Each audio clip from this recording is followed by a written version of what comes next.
أعوذ بالله من الشيطان الرجيم. بسم الله الرحمن الرحيم.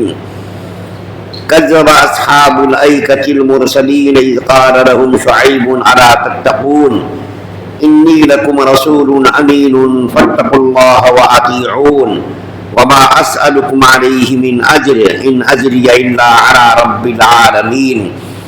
أوفوا الكيل ولا تكونوا من المخسرين وزنوا بالقسطاس المستقيم ولا تبخسوا الناس أشياءهم ولا تعثوا في الأرض مفسدين واتقوا الذي خلقكم والجبلة الأولين. قالوا إنما أنت من المسحرين وما أنت إلا بشر مثلنا وإن نظنك لمن الكاذبين فأسقط علينا كسفا من السماء إن كنت من الصادقين. قال ربي أعلم بما تعملون فكذبوه فأخذهم عذاب يوم الذلة إنه كان عذاب يوم عظيم.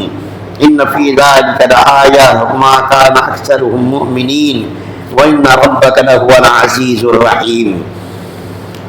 ایکا کے باشندوں نے پیغمبروں کو جھٹلایا جبکہ شعیب علیہ السلام نے ان سے کہا کہ کیا تم اللہ تعالیٰ سے ڈرتے نہیں ہو؟ یقین جانو کہ میں تمہارے لیے ایک امانت دار پیغمبر ہوں، لہذا تم اللہ سے ڈرو اور میری بات مانو، اور میں تم سے اس کام پر کسی قسم کی کوئی اجرت نہیں مانگتا۔ میرا اجر تو صرف اس ذات نے اپنے ذمے لے رکھا ہے جو سارے دنیا جہان کی پرورش کرتی ہے۔ پورا ناپ دیا کرو اور ان لوگوں میں سے نہ بنو جو دوسروں کو گھاٹے میں ڈالتے ہیں، اور سیدھی ترازو سے تولا کرو اور لوگوں کو ان کی چیزیں گھٹا کر نہ دیا کرو، اور زمین میں فساد مچاتے مت پھرو، اور اس ذات سے ڈرو جس نے تمہیں بھی پیدا کیا ہے اور پچھلی خلقت کو بھی۔ کہنے لگے تم پر تو کسی نے بڑا جادو کر دیا ہے، تمہاری حقیقت اس کے سوا کچھ بھی نہیں ہے کہ تم ہم جیسے ہی ایک انسان ہو، اور ہم تمہیں پورے یقین کے ساتھ جھوٹا سمجھتے ہیں۔ لہذا اگر تم سچے ہو تو ہم پر آسمان کا کوئی ٹکڑا گرا دو۔ شعیب علیہ السلام نے کہا میرا پروردگار خوب جانتا ہے کہ تم کیا کر رہے ہو۔ غرض ان لوگوں نے شعیب علیہ السلام کو جھٹلایا، جس کا نتیجہ یہ ہوا کہ انہیں صاحبان والے جن کے عذاب نے آ پکڑا۔ بے شک وہ ایک زبردست جن کا عذاب تھا۔ یقیناً اس سارے واقعے میں عبرت کا بڑا سامان ہے، پھر بھی ان میں سے اکثر لوگ ایمان نہیں لاتے، اور یقین رکھو کہ تمہارا پروردگار صاحب اقتدار بھی ہے اور بڑا مہربان بھی۔ سورہ شعراء کی 76 نمبر سے لے کر 91 نمبر تک کی آیات آپ کے سامنے پڑھی گئی ہیں۔ یہ پورا رکوع ہے۔ اس پورے رکوع میں اللہ تعالیٰ نے حضرت شعیب علیہ السلام کا واقعہ بیان کیا ہے۔ قرآن کے بہت سارے مقامات پر اور بہت ساری صورتوں میں اللہ تعالیٰ نے حضرت شعیب علیہ السلام کے واقعات کو تفصیل سے بیان کیا ہے۔ مثلا سورہ اعراف میں، سورہ ہود میں، سورہ شعراء میں تفصیل کے ساتھ ان کے واقعات کو اللہ نے بیان کیا ہے، اور بہت ساری جگہوں پر اختصار کے ساتھ بیان کیا ہے۔ حضرت شعیب علیہ السلام کو اللہ تعالیٰ نے قوم مدین کی طرف مبعوث کیا تھا، اور یہ مدین ایک قبیلے کا نام ہے، اور قبیلہ کون سا یہ ہے؟ حضرت ابراہیم علیہ السلام کی ایک تیسری بیوی۔ آپ نے تو سنا مشہور کہ حضرت ہاجرہ، حضرت سارہ علیہ السلام یہ 2 بیویاں تھیں، لیکن اس کے علاوہ ایک اور بیوی تھی، تیسری بیوی، جس کا نام قطورہ ہے۔ اس قطورہ کے بطن سے ایک بیٹا پیدا ہوا جس کا نام مدین تھا۔ اسی مدین نام پر یہ قبیلہ قائم ہوا، اور اس قبیلے کے نام پر ایک بستی قائم ہوئی جو عرب ملکوں میں بستی ہے مشہور مدین، اس وقت بھی مشہور ایک گاؤں علاقہ ہے۔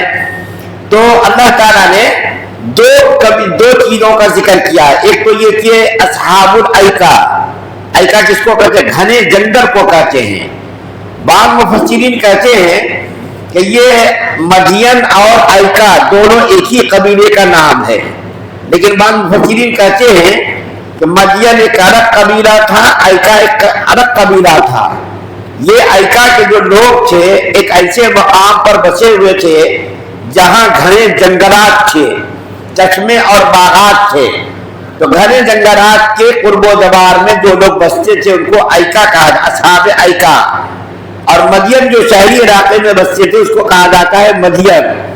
تو بعض مفسرین کے قول کے مطابق مدین اور ایکا دونوں ایک ہی قبیلے کا نام ہے، اور بعض مفسرین کے قول کے مطابق دونوں یہ الگ الگ قبیلے کا نام ہے۔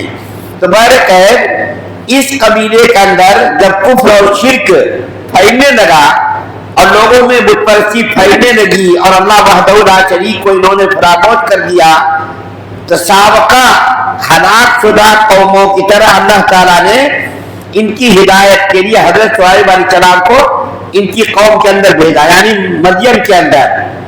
اور شعیب علیہ السلام کی خصوصیت یہ تھی کہ ان کی تقریر بڑی دلپذیر ہوتی تھی، بڑی ایمان افروز ہوتی تھی، اسی لیے اس کو کہا جاتا خطیب الانبیاء، اس کو لقب دیا گیا خطیب الانبیاء کا۔ ان کی تقریر کے اندر بڑی زبردست جو ہے تاثیر ہوتی تھی، اثر ہوتا تھا۔ تو اللہ تعالیٰ نے قوم مدین کی ہدایت کے لیے شعیب علیہ السلام کو مبعوث کیا۔ قوم مدین کے اندر جہاں بہت ساری خرابیاں تھیں، کفر اور شرک کے جراثیم تھے، اس کے علاوہ اس کے اندر ایک بیماری یہ تھی، ڈاکہ جنی یہ کرتے تھے، مسافروں کو لوٹ لیا کرتے تھے۔ اور اس کے علاوہ یہ خرابی اور بہت بڑی تھی، وہ خرابی یہ تھی کہ ناپ دور میں کمی کرتے تھے۔ یہ خرابی دوسری قوموں میں پہلے نہیں قائم ہوئی تھی، اس قوم کے اندر یہ خرابی تھی، لیتے تو برابر تھے لیکن کمی کر ان لوگوں کے سامنے نصیحت کی کہ دیکھو بھائی اللہ وحدہ لا شریک کو فراموش مت کرو، پہلی قوموں کے حالات کو دیکھو کہ اللہ تعالیٰ نے قوم ہود کو، قوم صالح کو، قوم لوط کو اور دوسری قوموں کو ہلاک برباد کیا اسی وجہ سے، اور تم اسی برائی کے اندر، اسی بیماری کے اندر آج مبتلا ہو گئے ہو۔ اللہ وحدہ لا شریک کی عبادت کرو، اسی کو ماوا، اسی کو ملجا، اسی کو حاجت روا، اسی کو مشکل کشا سمجھو۔ لیکن اس قوم نے حضرت شعیب علیہ السلام کی باتوں کو ماننے کے بجائے ان کو جو ہے جھوٹا کہنے لگے، اور یہ کہنے لگے تمہارے پر کسی بڑے جادوگر نے جادو کر دیا ہے، اور تم ہماری طرح ایک انسان ہو، اور تم ہماری طرح کھاتے بھی ہو پیتے بھی ہو، تمہارے اندر کوئی ایسی کوئی حیثیت تمہاری نہیں ہے، تمہاری کوئی ممتاز حیثیت ہو۔ اچھا ٹھیک ہے، اگر تم اللہ کے نبی ہو تو ہمارے اوپر آسمان کا کوئی ٹکڑا اللہ سے دعا کر کے گرا دو۔ اگر تم واقعتاً اللہ کے نبی ہو تو اللہ سے دعا کرو کہ آسمان کا کوئی ٹکڑا ہمارے اوپر گرا دے۔ اور یہی مطالبہ کفار مکہ نے نبی کریم صلی اللہ علیہ وسلم سے بھی کیا تھا۔ او تسقط السماء كما زعمت علينا كسفا او تأتي بالله والملائكة قبيلا۔ کفار مکہ نے بھی یہی مطالبہ کیا تھا کہ اگر آپ نبی برحق ہیں اے محمد صلی اللہ علیہ وسلم تو آپ ہمارے اوپر آسمان کا کوئی ٹکڑا گروا دیجئے۔ اللہ تعالیٰ قوم شعیب کے اسی مطالبے کو کفار مکہ کے سامنے بیان کر کے اس کا انجام بد بیان کر رہے ہیں کہ جب ان مدین کے لوگوں نے حضرت شعیب علیہ السلام سے یہ کہا کہ تم ہمارے اوپر آسمان کا کوئی ٹکڑا گرا دو، تو حضرت شعیب علیہ السلام نے کہا دیکھو بھائی، عذاب کا لانا نہ لانا اور کب عذاب آتا یہ سب اللہ تعالیٰ کے قدرت میں، اللہ تعالیٰ کے قبضے میں ہے، یہ ہمارے اختیار میں نہیں ہے۔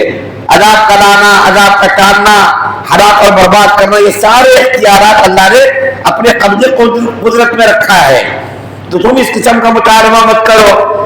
اس کے بعد جب ظلم و زیادتی کی انتہا ہو گئی اور شعیب علیہ السلام کو نعوذ باللہ وہ لوگ جھوٹا کہنے لگے کہ تمہارے اوپر جادو کر دیا گیا ہے، تم ہماری طرح ایک انسان ہو، تو اس کا آخری وقت آیا اور اللہ تعالیٰ نے اس قوم کو ہلاک کرنے کا ارادہ کیا۔ تو اللہ تعالیٰ نے قرآن کے اندر دو قسم کے عذاب کا ذکر کیا ہے۔ اللہ تعالیٰ نے اس قوم کو جو ہلاک اور برباد کیا اس کے بارے میں اللہ تعالیٰ نے قرآن کے اندر دو قسم کے عذاب کا ذکر کیا ہے۔ ایک ذکر تو یہ کیا ہے کہ یہ لوگ جب گھروں میں سوئے تھے تو رات کو زبردست زلزلہ آیا، اس زلزلے میں یہ سب کے سب لوگ ہلاک ہو گئے. اب دوسرا ایک عذاب ایسا آیا جس کے بارے میں قرآن نے کہا ہے کہ 7 روز تک اتنی گرمی کی شدت واقع ہوئی کہ یہ لوگ بنبنانے لگے، پریشان ہو گئے، اور یہ لوگ تہخانوں میں جا کر کے چھپ گئے اور ادھر ادھر چھپ گئے کہ شاید ٹھنڈک حاصل ہو. لیکن جب یہ کہیں بھی جائے تو اس کو سکون نہیں مل رہا تھا. تہخانے میں، درخت کے جھاڑوں میں، ادھر ادھر جا کر کے یہ پناہ دے رہے چلے کہ سکون نہیں مل رہا تھا. 7 دنوں کے بعد اللہ تعالیٰ نے اس کے اوپر ایک بادل کو بھیجا. 7 دنوں میں، 7 دنوں کی جب مدت گزر گئی، 7 دنوں تک یہ لوگ جب بنبنانے لگے، پریشان ہو گئے. قرآن کے اندر کا یوم الدلہ، شاید کا دن. تو جب اس کے 7 دن گزر گئے تو اللہ تعالیٰ نے درختوں میں اور جنگلوں میں بادل کو بھیجا، اور بادل کے اندر سے ایک ہوا چلی. اس ہوا کو دیکھ کر کے یہ سارے لوگ جو پریشان حال تھے، جس کی تعداد ہزاروں میں تھی، اس بادل کے نیچے یہ لوگ جا کر کے سب اکٹھا ہو گئے، جمع ہو گئے. اللہ تعالیٰ کو اصل میں یہ اس کو سب کو ہلاک کرنا تھا اسی جگہ. تو سارے کے سارے لوگ اس بادل کے نیچے جمع ہو گئے. ہمارے نبی صلی اللہ علیہ وسلم کی عادت مبارکہ یہ تھی کہ جب آپ بادل کو دیکھتے تھے، ہلکی ہوا چلتی تھی، تو نبی کریم صلی اللہ علیہ وسلم بے چین ہو جاتے تھے اور گھبراہٹ آپ کو برتاری ہو جاتی تھی، اور کبھی جو ہے گھر جاتے تھے، کبھی باہر آتے تھے. ایک مرتبہ صحابہ کرام نے پوچھا، یا رسول اللہ، جب بدلی آتی ہے آسمان پر، جب بادل آتا ہے تو لوگ خوشیاں مناتے ہیں کہ اب بارش ہوگی، اور آپ کے اوپر ایک قسم کی گھبراہٹ تاری ہوتی ہے، آپ پریشان ہو جاتے ہیں، کیوں، اس کی کیا وجہ ہے؟ تو نبی کریم صلی اللہ علیہ وسلم نے ارشاد فرمایا کہ مجھے کیسے اطمینان ہو کہ پہلی امت کو اللہ تعالیٰ نے اسی بادل کے اندر سے عذاب کو بھیج کر ہلاک اور برباد کیا. مجھ کو کس طرح اطمینان ہو؟ میں ڈرتا ہوں کہ کہیں ایسا نہ ہو کہ میرے اوپر بھی اللہ تعالیٰ کا عذاب آئے اور تم لوگ ہلاک اور برباد ہو جاؤ. حالانکہ دیکھیے نبی کریم صلی اللہ علیہ وسلم کے بارے میں خود قرآن نے کہا ہے کہ جب تک آپ اس کے اندر موجود ہیں، اس وقت تک آپ کو اس قوم کے اندر عذاب دے کر کے پوری کی پوری قوم کو ہلاک نہیں کیا جائے گا. یہ اللہ تعالیٰ نے وعدہ کر رکھا. اس کے باوجود ہمارے نبی صلی اللہ علیہ وسلم کا یہ عالم تھا، یہ حالت تھی کہ جب معمولی ہوا چلتی، معمولی بادل آتا تو آپ کے اوپر ایک قسم کی گھبراہٹ طاری ہو جاتی، خوف طاری ہو جاتا کہ کہیں ایسا نہ ہو کہ عذاب آ گیا ہو. تو نبی کریم صلی اللہ علیہ وسلم جب بادل کو دیکھتے تو گھبراہٹ ہوتی، اور جب بارش ہو جاتی تو بارش ہونے کے بعد آپ کے چہرے پر مسرت کے آثار ظاہر ہوتے اور آپ کو اطمینان ہو جاتا. تو یہ سارے کے سارے قومیں مدین بادل کے نیچے جمع ہوئے، یہ سوچ کر کے بادل سے ہمیں ہوا ملے گی، سکون ملے گا، چین ملے گا. لیکن ان لوگوں کو یہ معلوم نہیں تھا کہ اسی بادل کے اندر اللہ تعالیٰ نے ہماری ہلاکت اور بربادی کا سامان تیار کر رکھا ہے. جب یہ سب کے سب لوگ جمع ہو گئے تو اللہ تعالیٰ نے اس کے اوپر آگ کی بارش برسا دی. آگ کی بارش ہو گئی اس کے اوپر، اور سب کے سب نافرمان لوگ اسی آگ کی بارش کی وجہ سے ہلاک اور برباد ہو گئے. پھر اللہ تعالیٰ فرماتے ہیں اس واقعے میں عبرت کا بہت سارا سامان ہے. اصل میں یہ مکہ کے مشرکین و کفار کو اللہ تعالیٰ خطاب کر رہے کہ دیکھو ان لوگوں نے اللہ کی نافرمانی کی، رسول کی نافرمانی کی، تو اللہ تعالیٰ نے ان لوگوں کو کس طریقے سے ہلاک اور برباد کیا. اور تم لوگ اگر بات نہیں مانو گے تو تمہارے ساتھ یہی ہلاکت اور بربادی آئے گی. اللہ تعالیٰ نے اس واقعے کے اندر بہت ساری عبرتیں بیان کی، بہت سارے عبرت کے سامان پیدا کیے، لیکن اکثر لوگ ایمان نہیں لاتے. یہ ساتواں واقعہ تھا، جیسا کہ سورہ شعراء کے آغاز میں آپ کے سامنے یاد کیا گیا تھا کہ سورہ شعراء میں اللہ تعالیٰ نے 7 نبیوں کے حالات کو بیان کیا ہے. 7 نبیوں کے حالات کو بیان کیا ہے. سب سے پہلے اللہ تعالیٰ نے حضرت موسیٰ علیہ السلام کا واقعہ بیان کیا، فرعون کی ہلاکت و بربادی کا بیان کیا. اس کے بعد حضرت ابراہیم علیہ السلام، پھر حضرت نوح علیہ السلام، پھر حضرت ہود علیہ السلام، پھر حضرت صالح علیہ السلام، اخیر میں حضرت شعیب علیہ السلام کا واقعہ بیان کیا.